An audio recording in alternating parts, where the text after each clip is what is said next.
Hi, my name is Edel Lawlor and I'm from Expressive Play, a children's psychotherapy centre here in Kilflyn, County Kerry.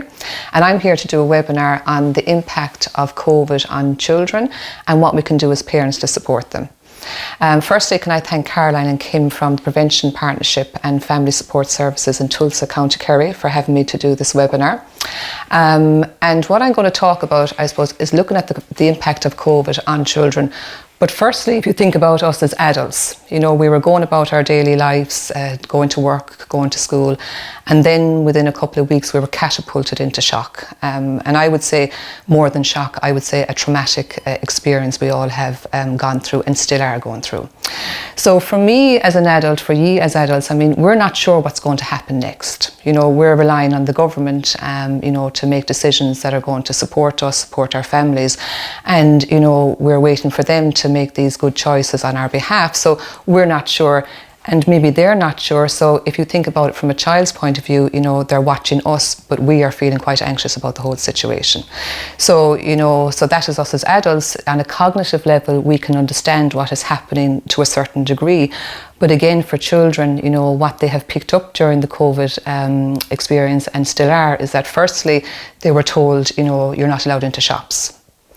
So very young children got this message, well, we can't go into shops, we have to wait outside. You're not allowed to visit your grandparents because, you know, you could make them sick, or even, you know, they could die. So even thinking about that for one moment, is that a 6 or 7 year old, you know, not allowed to visit their grandparents, they're not allowed to go into shops. You know, the impact on them is huge. And I have been seeing this over the last number of weeks and listening to stories. And a couple of weeks ago, I worked with this little girl and she came in and, you know, she was very excited about coming to play therapy, and she goes, let's play schools. So she proceeded to set up a classroom setting, and you had Peppa Pig chairs, and you had the teacher's table, and you had the SNA's chair as well beside the teacher. But she put this little gate on top of the teacher's desk. And I was really curious, because in all the years that I've worked with children, I had never seen a gate placed on a teacher's desk in a play setting. So I said to her, I said, you know, I'm really interested about what's on the teacher's desk. And she said, oh, she said, that's a fence. She said, so the teacher won't catch diseases from children. You know, and I said, okay. So that's a little fence. Is that to protect the teacher and protect you? Okay, so this is what I'm seeing from children. Another little girl said to me is that, you know, we can't share anymore in school.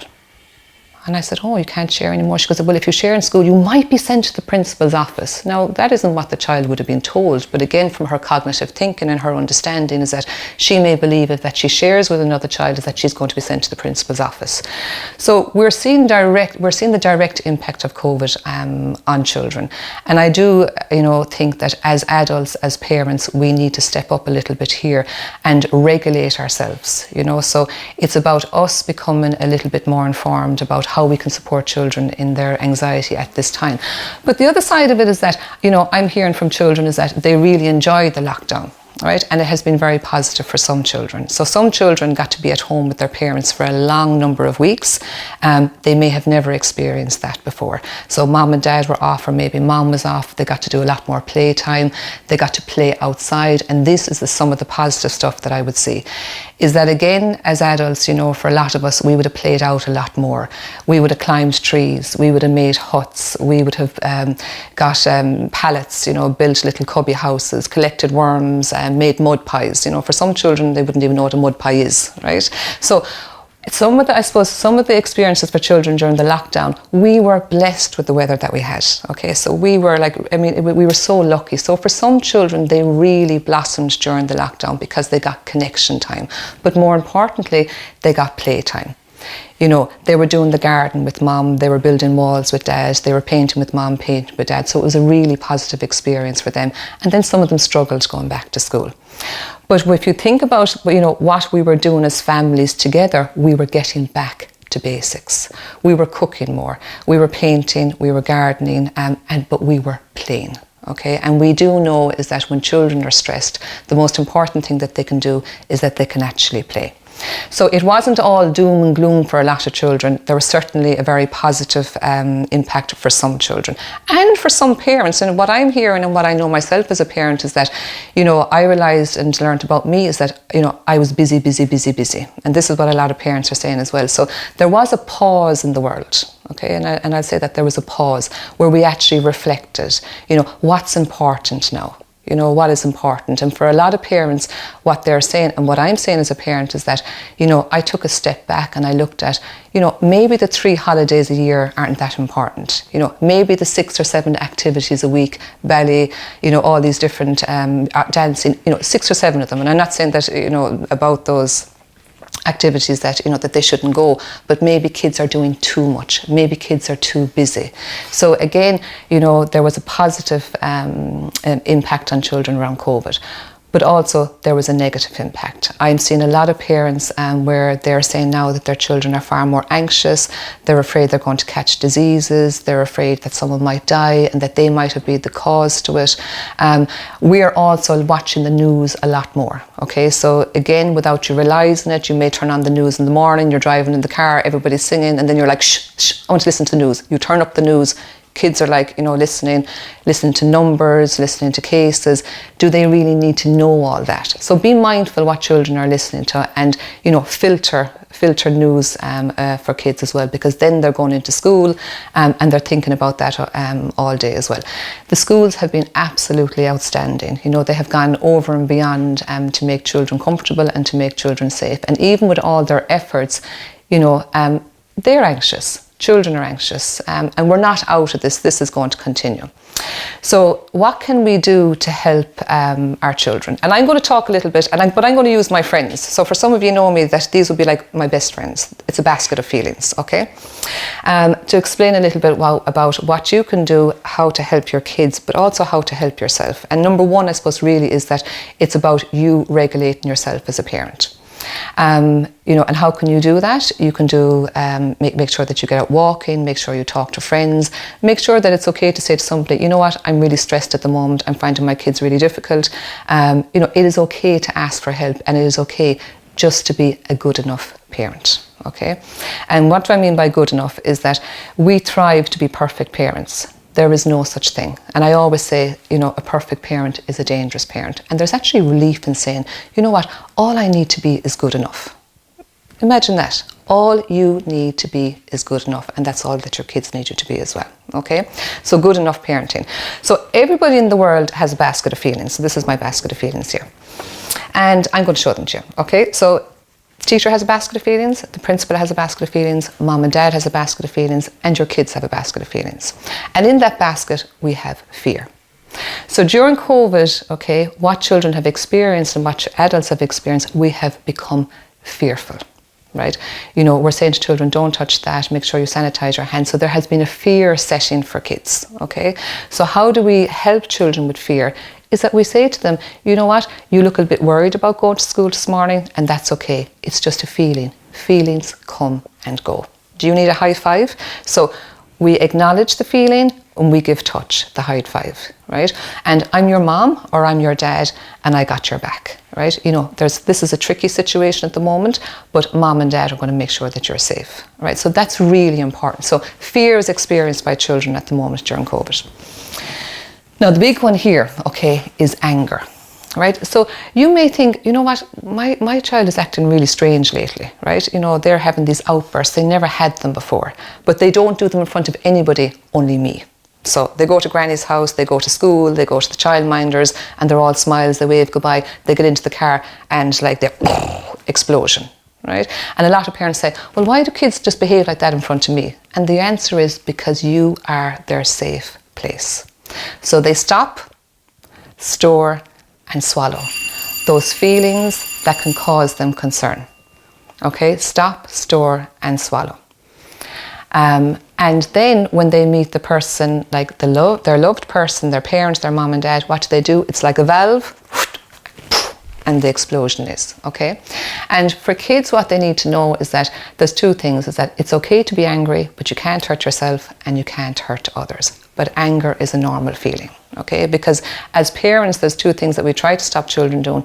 One is to be angry, and the other one is that we don't want them crying, which brings me to the next one. Okay, so during COVID, and now what we're going to see is that we're going to see children maybe dysregulate a little bit, or maybe show a little bit more aggression. But remember, it's about you keeping your lid down and you not flipping your lid, okay? So keeping it down. When children dysregulate, they usually get to a 10. Okay, and then sometimes what happens is that when a child gets to 10, so they have flipped their lid, the parent then often goes to 20. So a dysregulated parent cannot regulate a child. So when the child goes up, okay, and they flip their lid, the parent needs to come up maybe to a 5. All right, and it's about co-regulation. And a little tip for you as parents is that what can you do? Soft tone, soft face.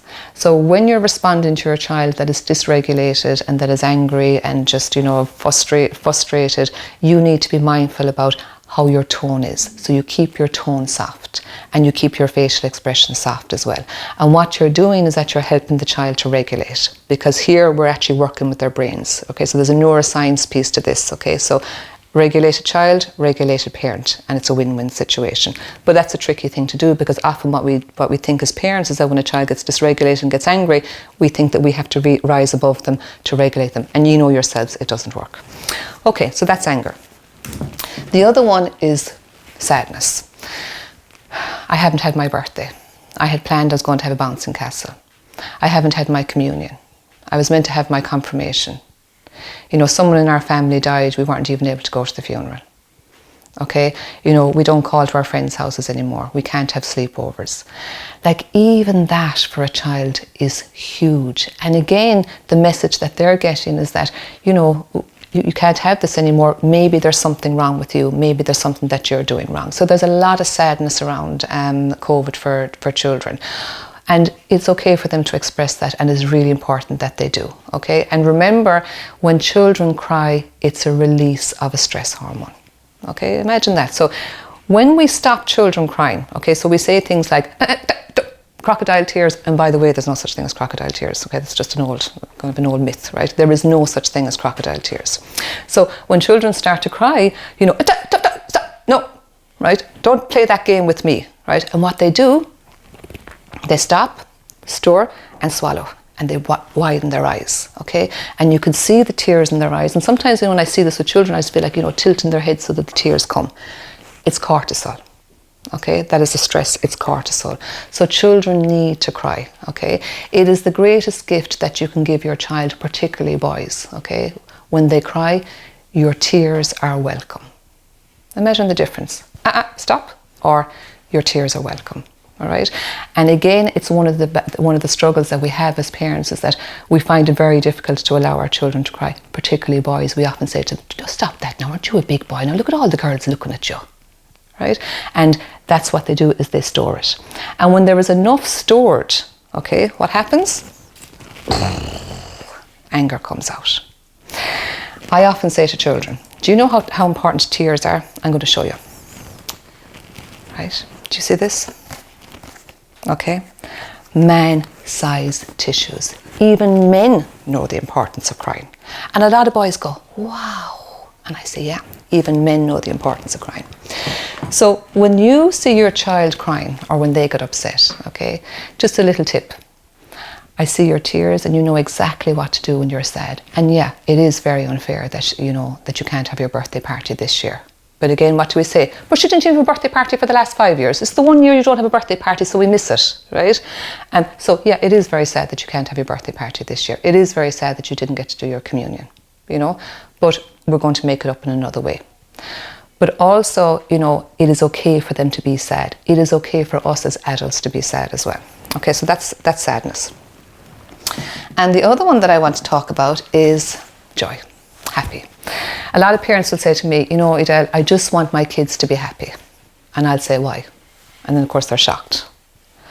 And I'd say, well, if our kids are to be happy all the time, how are they going to deal with stress? How are they going to deal with disappointment? How are they going to deal with, stressors as a teenager, as an adult? Because we have set them up to fail. But yet we believe that children should be happy all the time. Feelings come and go. We can be happy most of the time. Okay? It is important for your children to be bored. Okay? We don't have to run around and fix it. You're really bored, guys. Guys, guess what? You have an amazing brain. Get back to me when you've figured out something to do. Right? Let them see how they get on with that one. So these are little feelings. I would recommend the Inside Out movie for parents. Okay, for kids, it's a hit and miss because it's, sometimes it can go over the head, the terminology in it. But I definitely would recommend it for parents to understand the brain a little bit, because that's what I'm talking about now. Okay, so again, these are the basket of feelings. That's how I explain it to kids. But I'm also, I suppose, to you as parents, is that I'm sharing with you the importance of feelings and what you can actually do. Okay, so firstly, what can we do as parents? The first thing you need to do is that you need to look after yourself. Right? We can't expect our children to reach for the stars unless we reach for them ourselves first. During this pandemic, what children are doing is that they're looking to you to see how you are coping. Right? And if you're not coping okay, they're not coping okay. Right? How do we cope? What do? We get support ourselves. We talk to our colleagues, talk to our family members. This is a really difficult time. I'm worried about Christmas. I'm worried about X, Y, and Z. So you're making sure that you vent to the people, adults that can support you. Okay, so number one is that you look after yourself. Number two is that you start to be able to regulate you when your children become dysregulated. And often we give a lot of attention to the children that misbehave, right? But remember the quiet kids that don't do anything, that they just make sure that everything is perfect. They often struggle as well. All right, so just to be mindful of that. And I always say to parents, when they say to me, my young fella's wild, or he doesn't listen to me. The minute I open my mouth, he's wild. And I'll say, you know what? The wildest colts make the best horses. All right, so the wildest colts make the best horses. And if there's something your child is doing, that is really stressing you out and you're concerned about, is that rather than saying, well, what's wrong with my child? Okay, I want you to say, I wonder what's happening for him at the moment. I wonder what he needs from me. A child's favourite playmate is their parents, but parents are less likely to play because we're so busy. Your child is not going to remember when they grow up, when they're 18, 19, or when they're 30 and they're around with their friends and they're talking about their mom and their dad. They're not going to turn around, they're not going to say, oh my God, my mother was amazing. You should see the way that she folded the tea towels in the hot press. She had all the green ones together and she had the blue ones, and she was just fantastic, So they might say, she was loop the loop, she never sat down. Christmas was always a disaster. It would be the one time of the year we'd play games, and what would happen? We'd all fight with each other because the morals would come in. You're playing Monopoly, and the kids might decide to take an extra house and put it on, and then all of a sudden there's this big moral dilemma about, well, you know what? If you do this now in the Monopoly game, you know what? When you're older, you're not going to get a job. It's not about, rules and regulations during Christmas or during any time during the pandemic when we're together. It's about connecting. All right, it's about connecting. So have fun, but don't take it too serious. So, is there anything else that I would like to share with you? Really, I suppose, how you can support your kids is look after yourself. Reach out if you need it, ask for help. That is really important. But also, is that when your child comes home and they say something like, oh, there's loads of cases in Kerry, or there's loads of cases in Dublin, or the pandemic is never going to go away. You need to come in with something positive, not fuel that. Be mindful of what you're saying in front of other adults, in front of, what kids are hearing, because they're really, really taking that on board. Okay, so be mindful and play. That's what I would say. Okay, so I'm going to finish off with a little poem, and the poem is Walk a Little Slower. Walk a little slower, said a little child so small, for I'm following in your footsteps and I don't want to fall. Sometimes they're very fast, sometimes they're hard to see. So walk a little slower, for you are leading me.